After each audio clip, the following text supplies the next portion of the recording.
They say that changing job is one of the 5 most stressful things you can do in your life. So it's no surprise that you want to get it right, that you want to make the decision which is right for you. But how do you make that decision? What do you do if it just isn't clear in your mind which is the right way to go? How do you weigh up the competing factors which might point you in one direction or the other? What do you do if you simply can't decide? And what do you do if you think you've made the wrong decision? That's what we're going to talk about in this week's episode. I'm Jeremy Klein, and this is Change Work Life.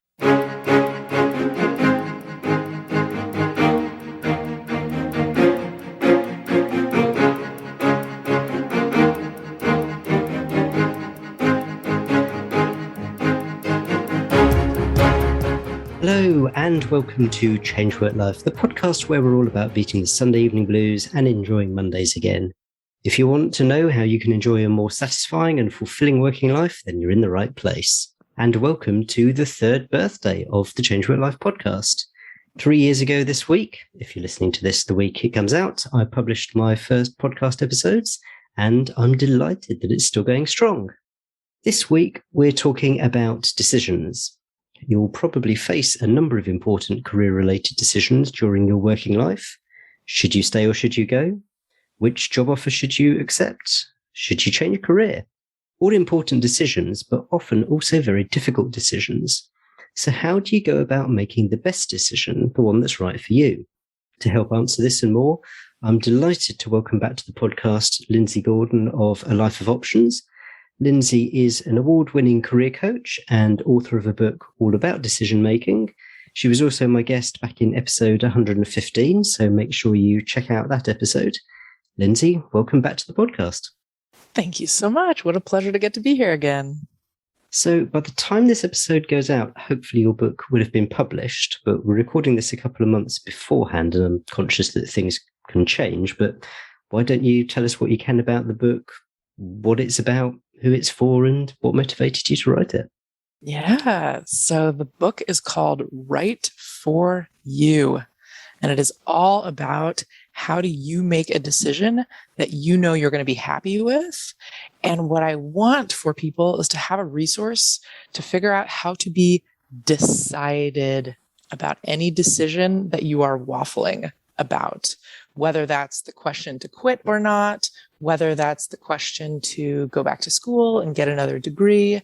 There are often these questions that are, plaguing us for years and years. And so I want to help people be decided about those decisions. And as far as what prompted me to write the book, so there are 2 things. Number 1, I work with a coach, as I think all coaches should. And my coach said, you know what, Lindsay, I think it's time for you to write a book. I think that's something that you've been talking about, kind of being in the future, but it is time to be able to share everything that you have learned working with clients over the last 6 years. And so I took that prompt, and I'm just so excited because really what I think of it is, as I am honoring the courage of every single one of my clients that I've worked with who figured out how to do what was right for them in their career.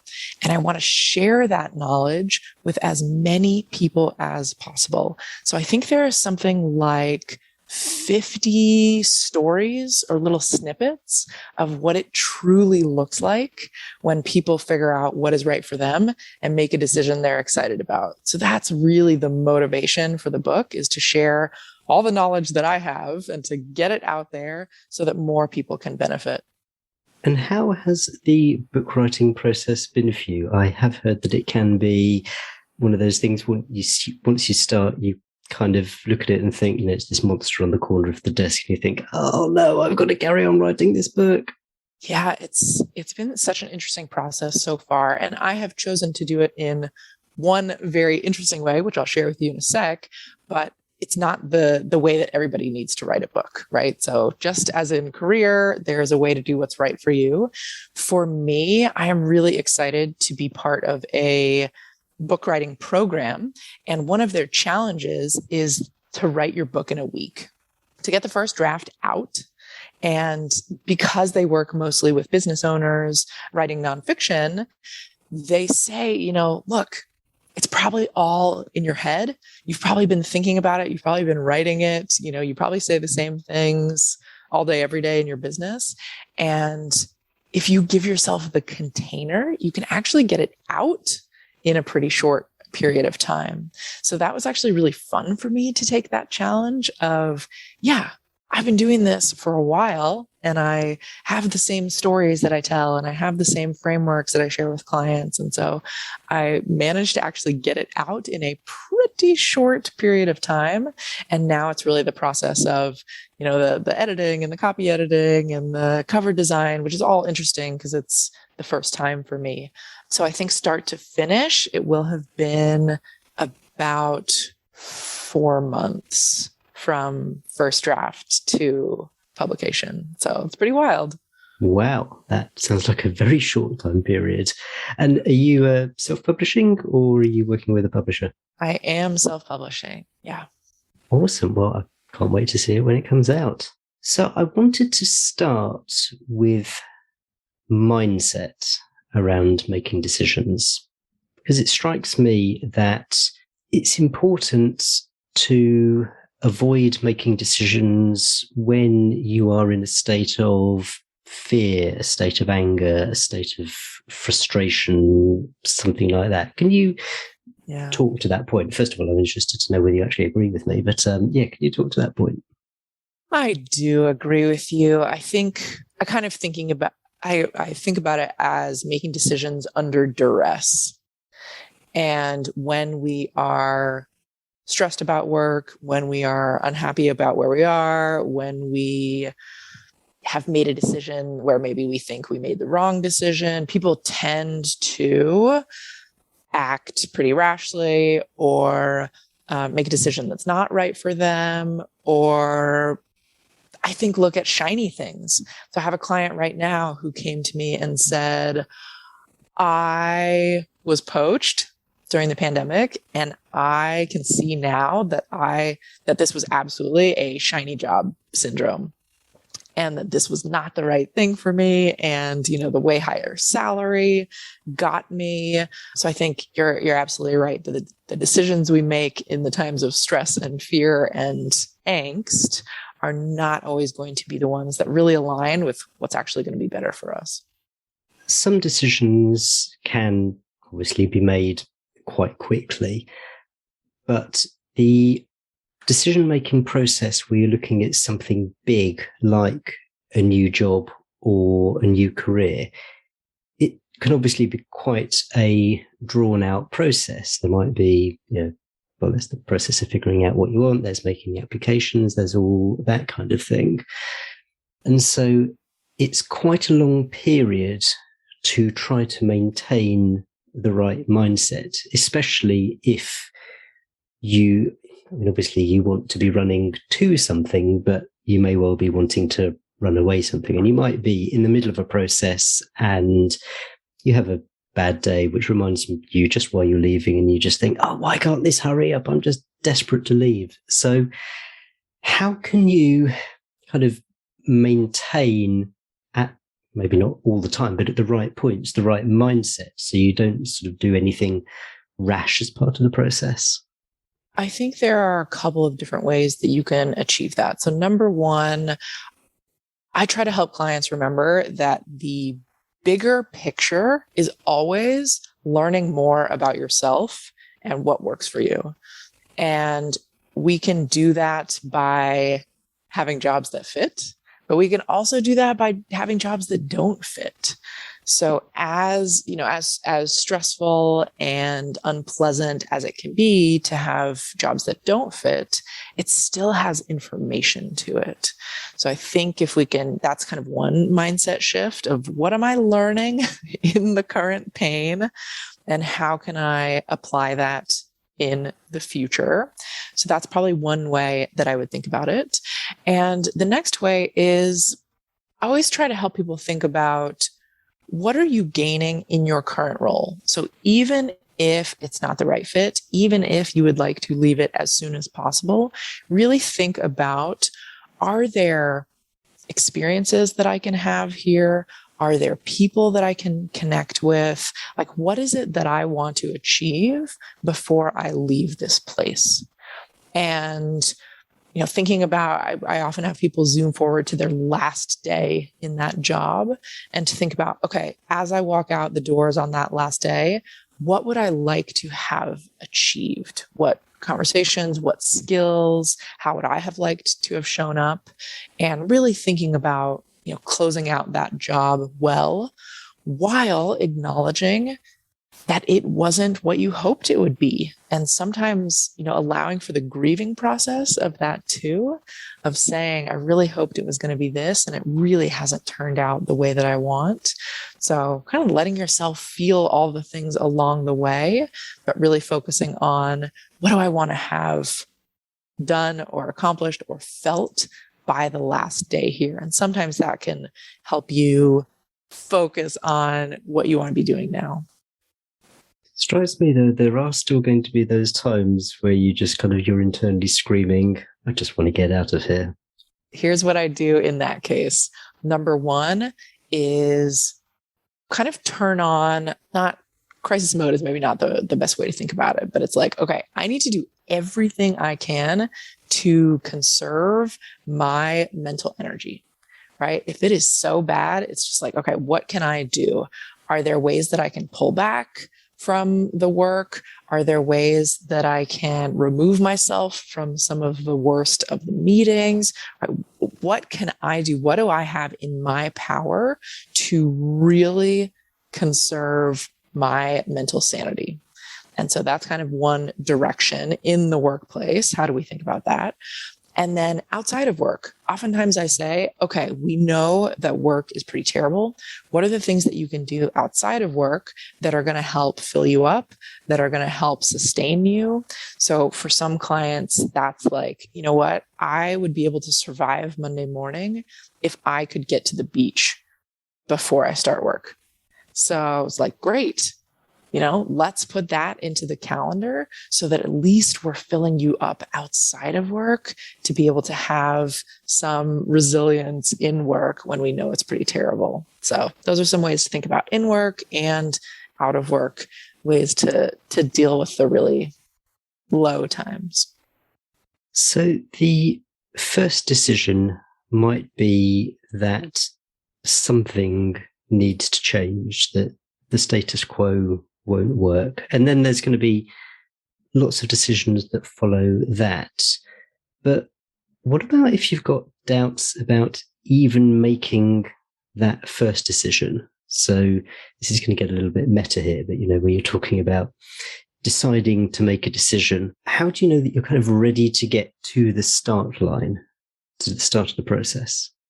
I wonder if there's a curiosity that shows up, right? When you start to question, like, I wonder if this is where I want to be, or does this really fit for the long term? So maybe looking for those moments of curiosity and seeing if you can start to take action before we get to the moment that it's like, oh my gosh, I absolutely hate everything.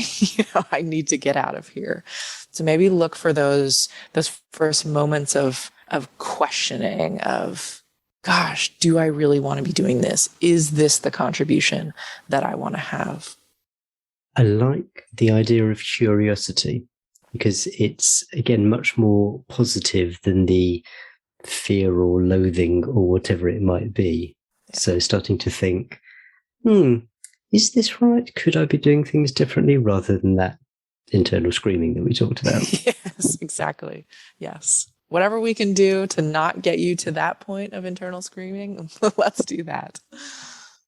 So let's talk about process then, which I suspect is going to be what is going to be of most interest to many people.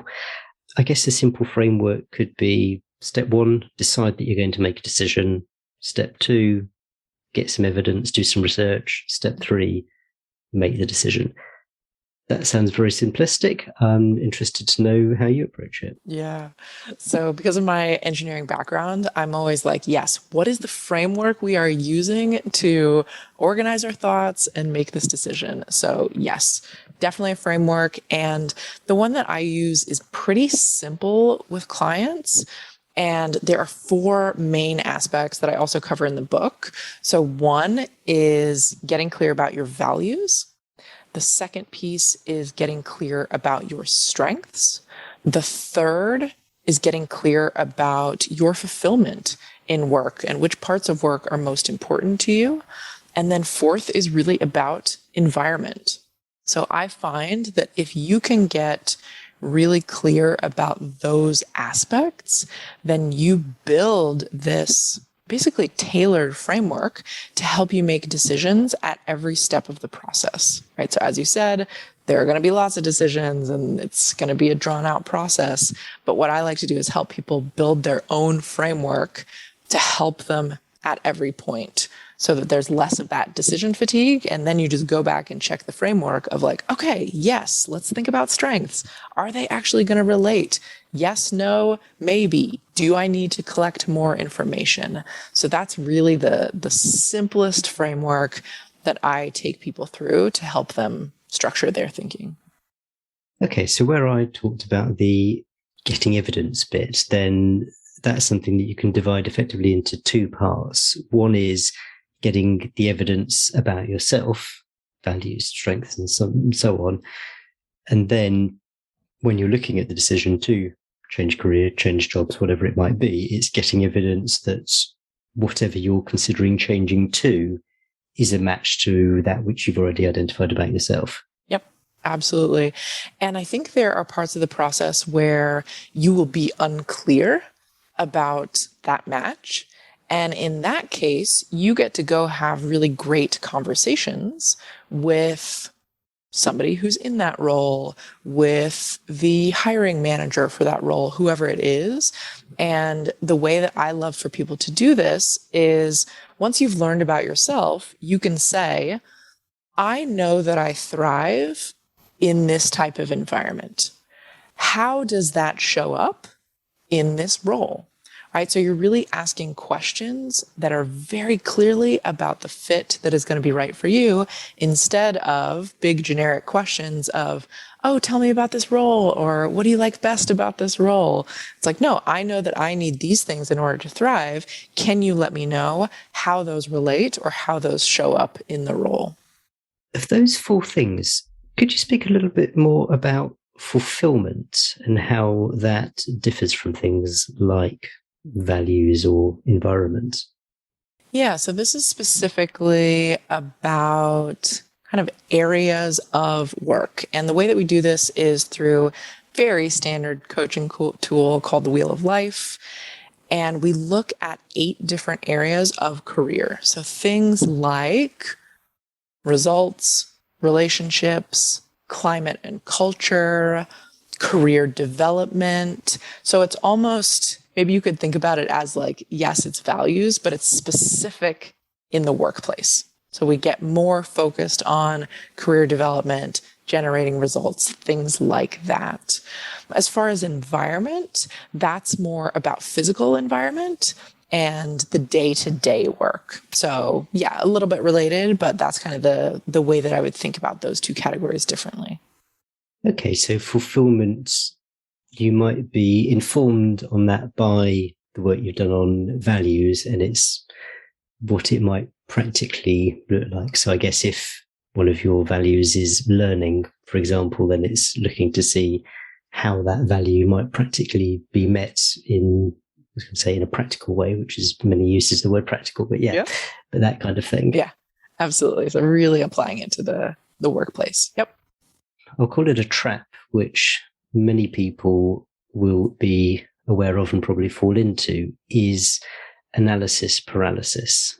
So thinking, oh, I just need more evidence. I just need more evidence. I just need to do a bit more research. And then you do so much research, but never end up making the decision. At what point do you come to the decision that you are ready to make a decision and that you don't need any more evidence? I like to help people shift from just the thinking into kind of the being of it. So I think the moment, and it's probably not as crisp a moment, right? Maybe we want to romanticize, like, now I know that I'm ready to make a decision, but it's probably not that crisp. It's probably a little gooey and messy and unclear. But I think there's a point where you can recognize the spiral of like the what if, of the same conversations going round and round in your head, looking at pros and cons lists, right? Those are, I think, some of the identifiers of when it's like, okay, I think I might have enough information. But the way that I get people out of the what if spiral is a great concept from the book Designing Your Life. And they talk about grokking a decision. And this is much more about kind of practicing the decision and seeing what your body has to say about it. So they have you do the exercise of, okay, let's live for the next, whatever it is, 12, 24 hours, as if you've chosen option A. And you go about your whole day like that, and you brush your teeth like that, and you cook your meals like that, and you just test out, okay, I have chosen to, let's say, stay in this job. How does that feel? What kind of feedback do I get? What is my initial reaction? Is there like a sense of relief of like, okay, I actually don't have to make a change right now. And then you do the next 12, 24, whatever it is, hours with option B. Okay, now I'm going to test out living as though I have made the decision to make a move. And same thing. How does that feel? What does that feel like? What are the initial reactions? So I think that's a great way to get out of analysis paralysis. Do as much analysis as is useful. But then once you feel that spiral, let's practice the, okay, what does it feel like if I really made that decision? And sometimes even saying that to clients, like, here's the exercise you're going to do, practice with both. Sometimes they'll already have an initial feeling where their body's like, no, don't make me move. Like, it's not time yet, or whatever it is. I'm just wondering how let's say you're in a job and you're taking a decision to move to a new job, how you kind of simulate that I've made the decision to be in the new job. This is what it's going to look like when you're still in the old job. So how do you kind of make that simulation maybe not as realistic, but as useful as possible? Yeah, I think you could consider things like, if you decide in your body that you've made that decision, then how do you look at your current job differently? If I told you that, this was the last week that you had to do these kinds of tasks, or this was the last week that you had to interact with these humans. So I think it can give you a different sense of, okay, I'm moving on from this job. I'm not going to have to do this anymore. And then maybe you start to zoom out. If you were hyper-focused on the downsides, maybe you start to zoom out, and then you're like, well, actually, you know what I wouldn't have access to? The this program that my company offers is actually really great. And that's one of like the biggest things that I do here. So I think it just gets a little bit more real when you start to practice. What if this is my last week? What if, I'm only going to be in this job for X amount of time? So that's maybe how I would think about it. And then also maybe it's better to do the experiment on a weekend, so that you can, not be having to do the tasks that day to be able to practice that thinking. Do you ever role play this with clients? I'm just thinking that could be an interesting exercise. No, the only thing I do is sometimes I play a game that is very not approved by coaching standards. And I, tell people this. So I play the game of you have to. So what I say is, remember how I told you as a coach that I have no idea what's right for you? It's not about advice. I'm not going to tell you what to do. Well, I lied to you. And now what I'm going to tell you is that I actually know the right answer, and you have to do what I say. And so we'll go through the game of, okay, what if I told you that you have to stay in this role for at least another year? And that is absolutely the right thing for you. And then I'll say, okay, how does that feel? Okay, now what if I tell you that, you know what, this environment really isn't right for you. And you really have to move on. And you're going to need to do that pretty quickly. Okay, how does that feel? And even just going through that prompt of having somebody tell you, you have to do this, clients often have like such interesting reactions, feelings, even just from that thought experiment. So that's kind of the little role playing that I do. Nice. No, I like that a lot. I might have to try and incorporate that into my own process, actually. Yeah. Linked, I guess, to analysis paralysis and wanting to get more evidence is the fear of making the wrong decision, especially if you perceive that you have made wrong decisions in the past. So, maybe you're 6 months into a job and actually, in hindsight, it wasn't the right choice. And now you're thinking about maybe moving again, but you've got this fear, I really don't want to be, then making a move, and then in another 6 months' time thinking, oh no, this was the wrong decision. So yeah, how can you get over that fear? This is probably one of the biggest fears that I see in clients, because it does really kind of do things to your confidence. When you make a decision, you're like, wow, that really didn't get me into a better situation. I now can't trust any of the decisions that I'm going to make. So my first rule is always add kindness, compassion, and grace to any decision that you have made. So I think number one, nobody teaches us how to do this. Nobody teaches us how to make decisions that are right for us. Two, there is a lot of pressure about what you should do, what work should mean to you. And then also three, there are a lot of systemic barriers in the workplace that are not interested in you doing what's right for you.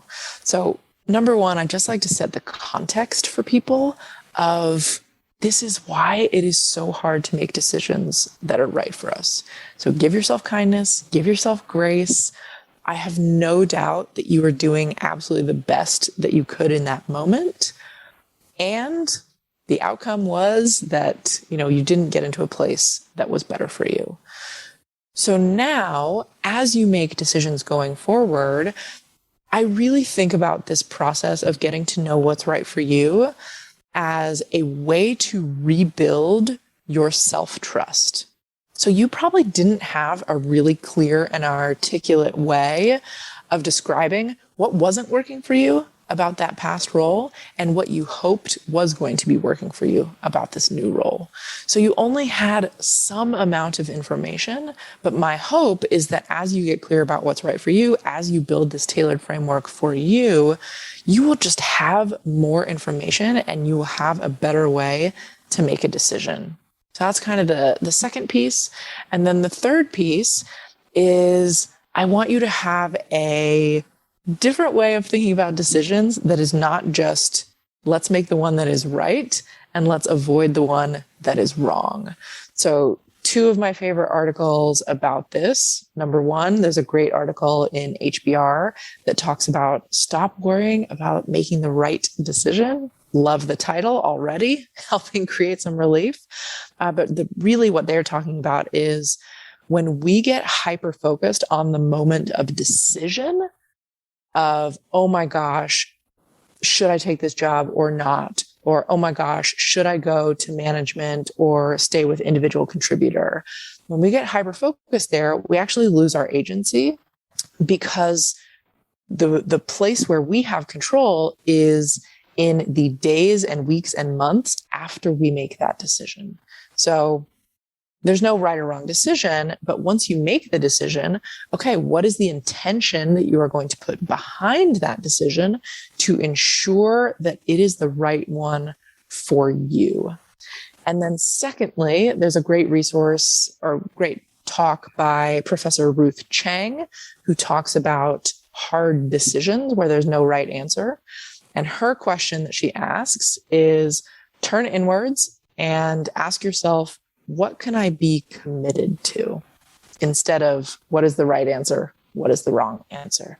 So those are all of the different ways that I help people rebuild their trust and be able to know that they can make a decision that's going to be right for them.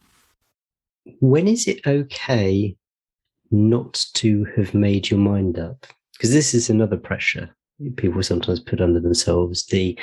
I feel like I should have made a decision by now, but maybe that's not the case. So, yeah, how do you get comfortable about the fact that maybe you're not yet ready to make a decision? I think there will be a lot of pressure. So first, always acknowledging that of why am I feeling like I need to have made a decision by now? Who is telling me that I need to have made a decision by now? And just really noticing that so we can kind of set it to the side. But this is something that I even do in my life. If I find myself trying to, like pressure myself into being decided about something and it doesn't feel right, I will sometimes, again, I always need to structure my own thinking because otherwise I will be in the spiral. I will be in the what if. Sometimes what I will do is give myself a timeline of not making the decision. So, for example, last year, my husband and I were trying to figure out where we wanted to live. And it was a very hard decision for us. It had many moving parts. And we had really tried to force the decision for months and months and months. And then we were like, you know what? We're not making a decision until next year. It's just not the right time. It's creating a lot of stress. And so we are going to give ourselves, I think it was 6 months at that point. We're going to give ourselves 6 months without constantly asking the question, where do we want to live? And I think that can be such a beautiful gift to ourselves sometimes. And it can be any length of time. It can be, I am not going to think about changing my career for the next quarter. I'm just going to focus on really doing a good job, learning more about myself in a calm way. But let me give myself a break and let me give my brain a break so that it's not constantly spinning. So that's something I really love to do. And you give yourself as much time as you need, as feels good, to give yourself space from this decision making. I love the idea. I think giving yourself space is a great idea. And I'm now going to turn it around to my sort of perceived drawback, which is that then in 6 months' time, you make the decision again to kick it down for another 6 months and then another 6 months. And it becomes sort of constantly kicking the can down the road because you you're allowing yourself this extra space, which might be right for you or might be not right because it's turned into avoidance. So can you talk to that? Yeah, that's a good question. Where is it kindness and where is it avoidance? Yeah, I don't know that I have a great answer for that. I'll have to keep thinking about that. It's so interesting because I feel like when I first did my coaching certificate, one of the things they said about coaching is that sometimes it is actually surfacing how bad the thing is that you are tolerating. And I was like, that's such an interesting concept of coaching, of you are tolerating something that is unpleasant and you are not seeing it fully or not really paying attention to it. And coaching is kind of like lighting the fire under you that is like, no, you're really surviving something that you don't want. And so let's figure out how to get you out of that. So that's kind of like an interesting part of it of what are you tolerating? Are you actually just ignoring the decision? And then I think there's a question as to how far do you let it go? So ideally, we want to not get to the place of internal screaming that you mentioned, because that makes it harder to make that decision.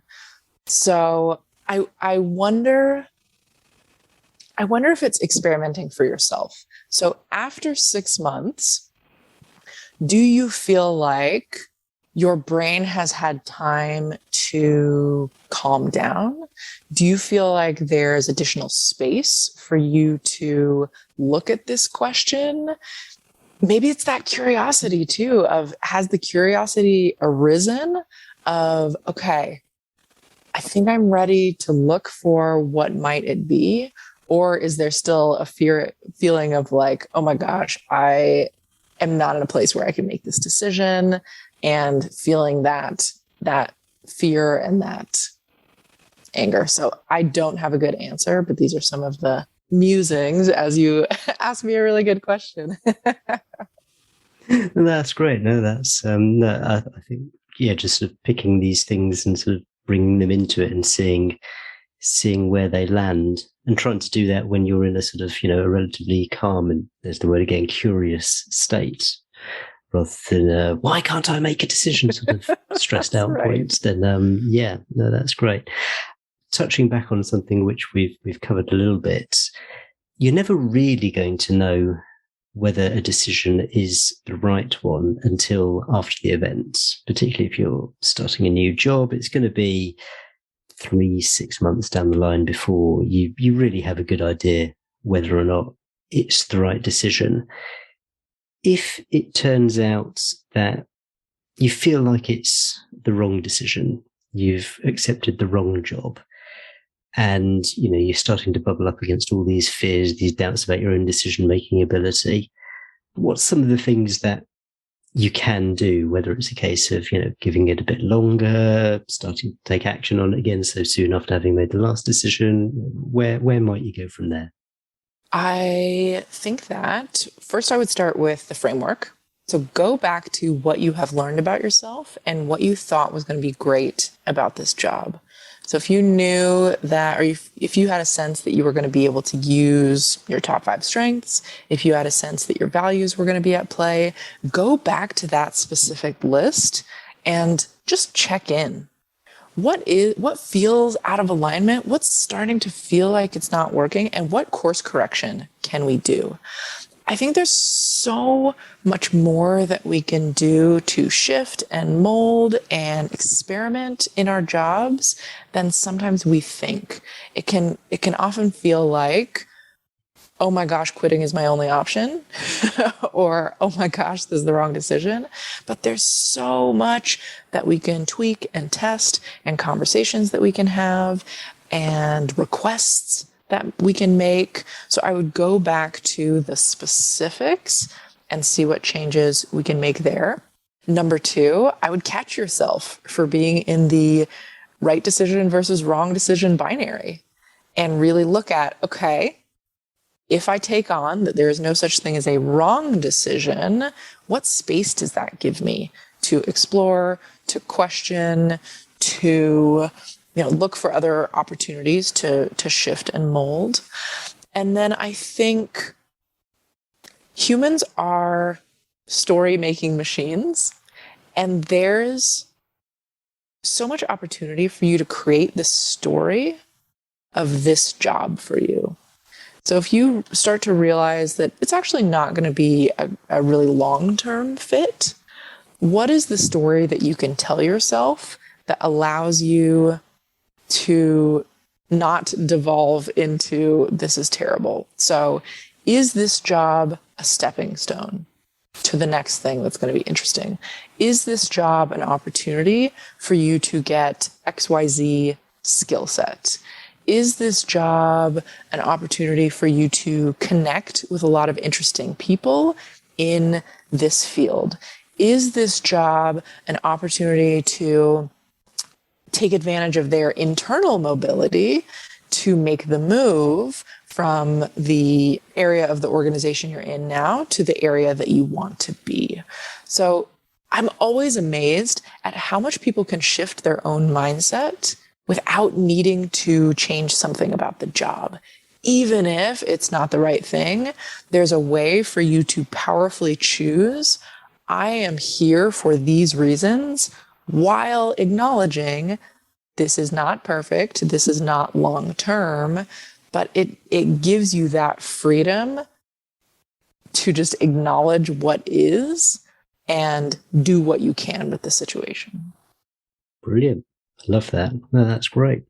Well, thank you so much for talking us through this framework. It's been really helpful for me, and I'm sure it's going to be helpful for a lot of other people. Where can people find you? And most importantly, where can they get the book?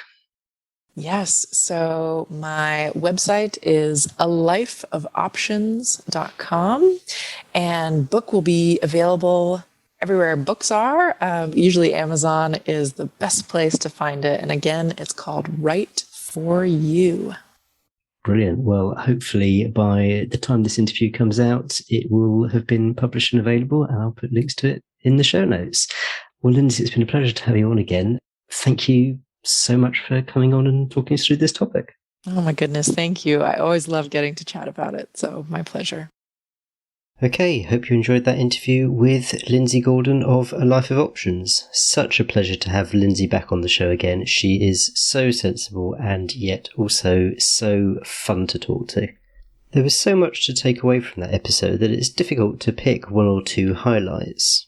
But the thing I want to pick up on was this idea of treating yourself with some kindness, compassion, and grace. I've seen with my own coaching clients the pressure that they put themselves under, beating themselves up about not having made the decision, having made the wrong decision. Oh, I should have made a decision by now, what's wrong with me? And as Lindsay and I discussed at the start of the interview, when you're making decisions from a place of fear or self-doubt, you're just not in the right frame of mind to be taking these big important decisions. We can, quite simply, give ourselves a break. Instead of fretting about which is the right decision, you can almost treat it like an interesting puzzle. As Lindsay suggested, you can kind of start to do a bit of role play in your head. What might day-to-day life look like if I went for job A or job B?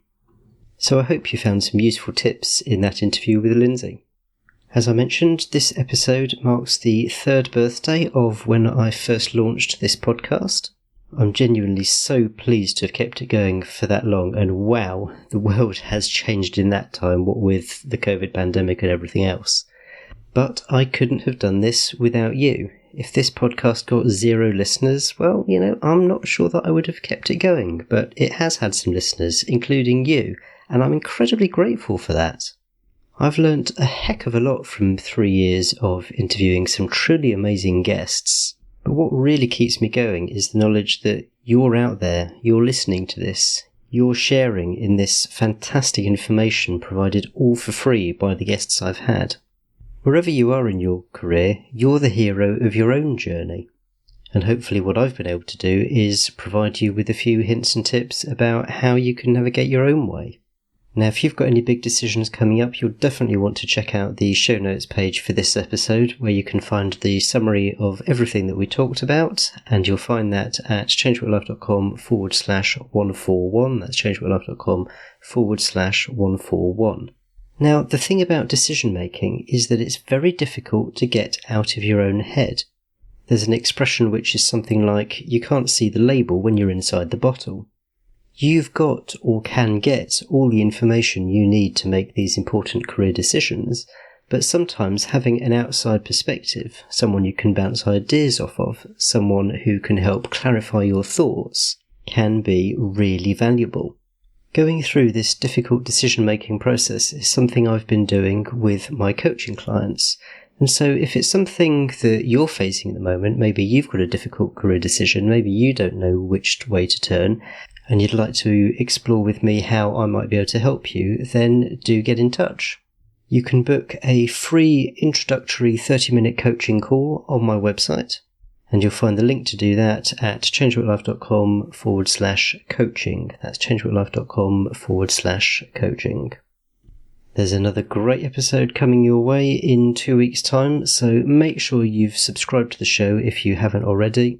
Whatever podcast app you're using, there's bound to be a plus button or a subscribe button or a follow button. So make sure you hit that to get each episode delivered straight to you as soon as it gets published. And I can't wait to see you in 2 weeks' time. Cheers. Bye.